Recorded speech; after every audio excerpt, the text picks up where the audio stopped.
This is Mac OS Ken. iPhone strength headed into tomorrow's event. Old Apple Watches are going, and the next wave of awards begins. It is Tuesday, the 6th of September, 2022.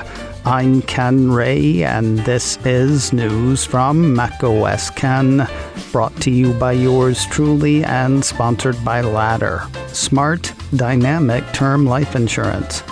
Learn more at ladderlife.com/MacOSKen. This show is also sponsored by Notion, one workspace for your whole team, whether that's the home team or the team at work. Do you live to work? Do you work to live? Would you like a tool to help manage those two? Maybe make them work together or keep them separated? Yeah, you can do that with Notion. Notion is an all-in-one team collaboration tool that combines note-taking, document sharing, wikis, project management, and more into one space that is simple, powerful, and beautifully designed.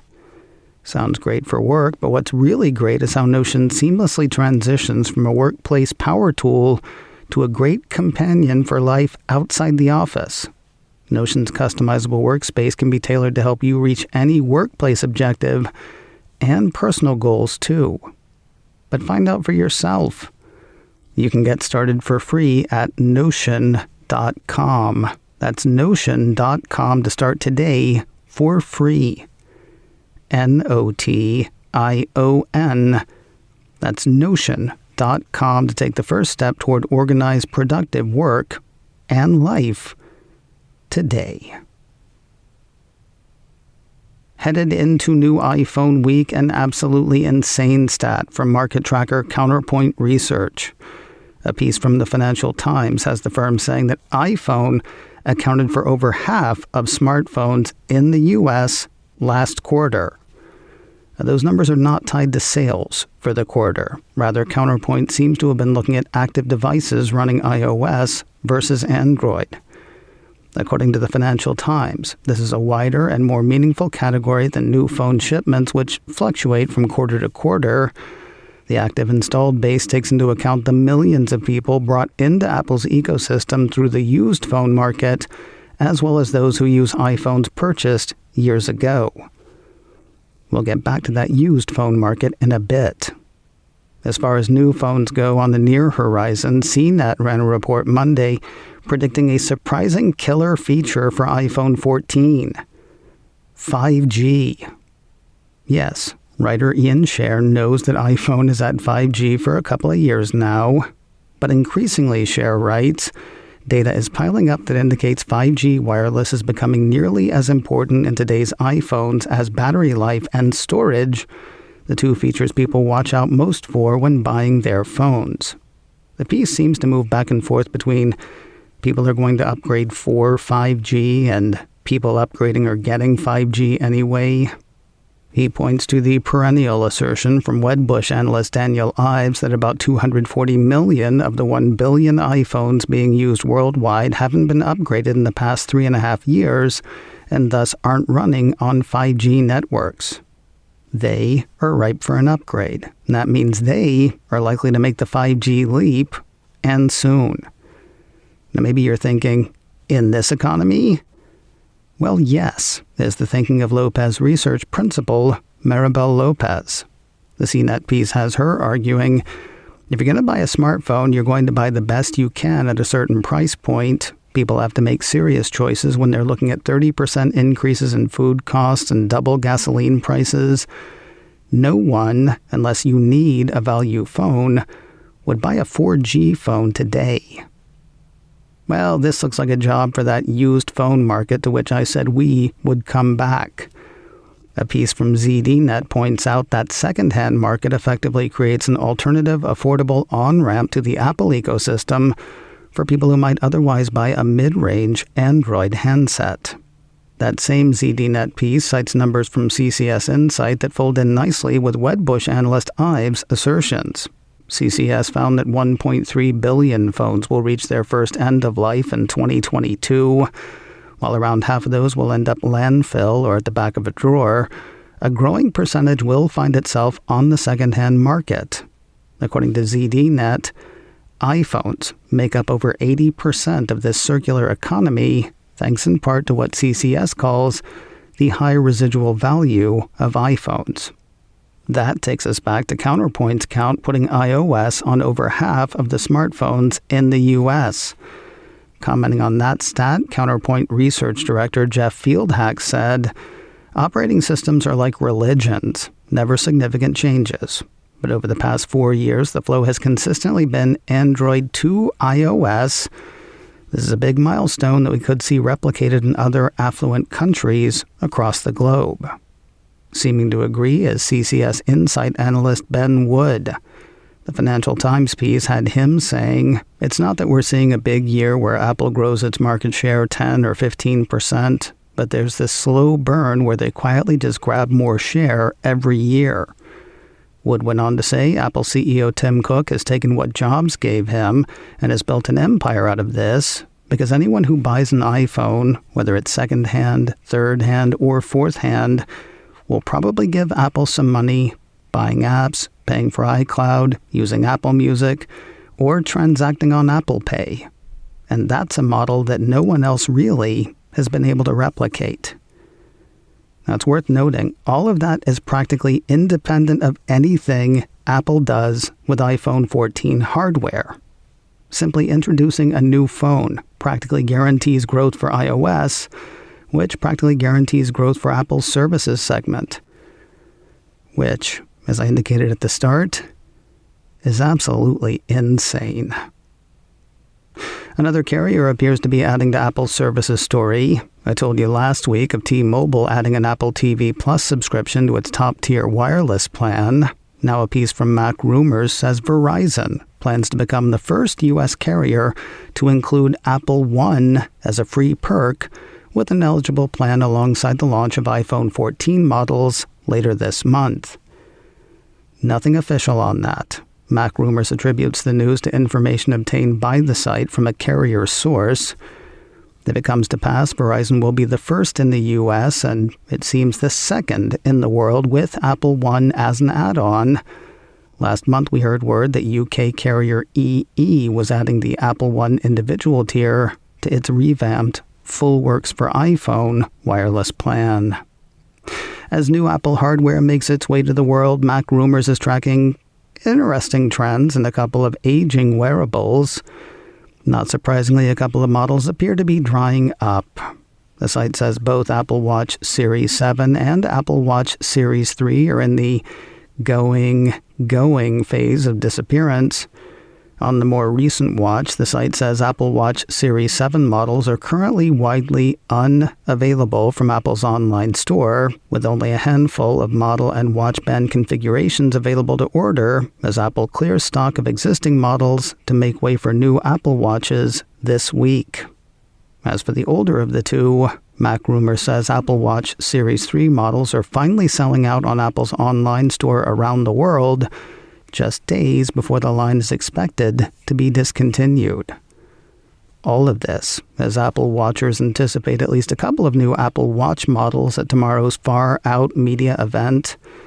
Watch Watchers are looking for the introduction of Apple Watch Series 8, as well as some sort of rough and tumble, sports-centric Pro model or something. And we'll find out more tomorrow. More news in a moment, but first a word from Ladder, smart, dynamic term life insurance and sponsor of today's show. We talked yesterday about how term coverage life insurance is not one of those things you should put off. Of course, yesterday was a holiday, so who can blame you if you did? Today, of course, we'll be catching up from the long weekend. Tomorrow you'll start to feel like you're back in the swing of things, and before you know it, you have found lots of reasons to put this off. Don't. You've got stuff for your loved ones taken care of right now. College, mortgage, all that stuff. If something goes wrong, though, what happens to that care? Now is the time to choose life insurance through Ladder. Ladder is 100% digital. No doctors, no needles, no paperwork when you apply for $3 million in coverage or less. Just answer a few questions about your health in an application that will seriously take you less time than you will spend listening to today's show. You just need a few minutes and a phone or a laptop to apply. Ladder's smart algorithms work in real time, so you will find out if you're instantly approved. There is always going to be a reason to put this off. The reasons to not put it off are more important. So go to ladderlife.com/macOSKen today to see if you're instantly approved. That's LADDER life.com/macOSKen. ladderlife.com/macOSKen. Pat Benatar saying, "Love is a battlefield." Morgan Stanley analyst Eric Woodring says, "Apple's stock remains a battleground." I don't know, maybe if he sang it. Apple 3.0 ran part of a note written by Woodring last week. Therein, he said Apple stock remains a battleground amongst investors, with bulls being all for it and bears being all bearish. He also picked up where his predecessor, Katie Huberty, left off, arguing that institutional investors are positioned neutral to negative on Apple shares. As a reminder, the site Investopedia says institutional ownership is the amount of a company's available stock owned by mutual or pension funds, insurance companies, investment firms, private foundations, endowments, or other large entities that manage funds on behalf of others. While Huberty noted a slight uptick in institutional investment in Apple this time last year, it was still low as far as she was concerned. Now, Mr. Woodring is singing a similar tune. It's cool, though. Leaves room for upside, seems to be his thinking. Quoting his note, "We still believe that institutional investors are positioned neutral to negative, and any positive surprises on iPhone pricing, new features, carrier or channel subsidies, and or other products launched can help shares re-rate towards our $180 price target." In addition to that target, Mr. Woodring has an overweight rating on Apple shares. The fight to unionize Apple retail has turned up in the nation's heartland. Bloomberg says workers at Apple Penn Square in Oklahoma City petitioned Thursday to unionize their store. The report says workers filed a petition with the National Labor Relations Board seeking a vote on joining the Communications Workers of America union. CWA says about 70% of the store's eligible employees have already signed up with the union. And finally today, awards don't come in seasons anymore. They come in waves, and the next wave is upon us. Congratulations this week to Schmigadoon and Severance, and a tactful silence for our friends in Richmond. The Creative Arts Emmys were held over the weekend, and Apple Insider says Apple snagged 5. I mentioned a couple of winners, though the piece says 4 Apple TV Plus titles shared the 5 awards, and the awards went to Severance picked up 2, one for Outstanding Main Title Design and the other for Outstanding Music Composition for a Series.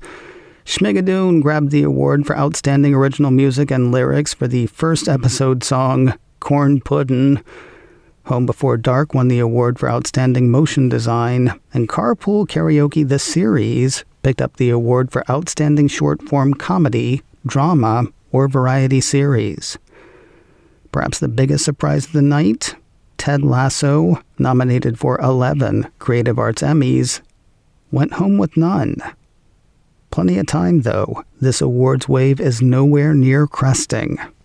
Next up, the Primetime Emmy Awards. Apple is up for 52 of those, 20 for Ted Lasso alone.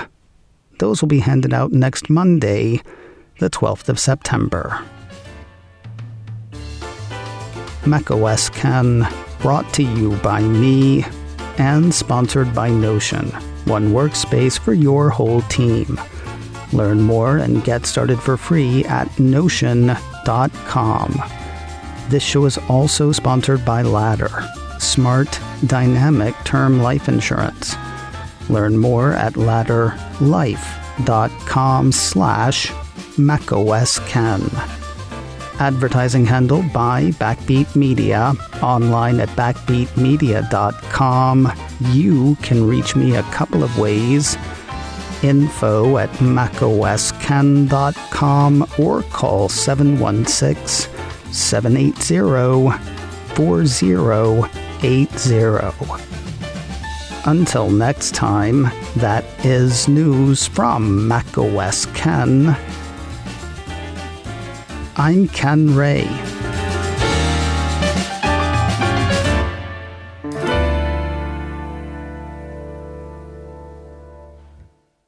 Ciao.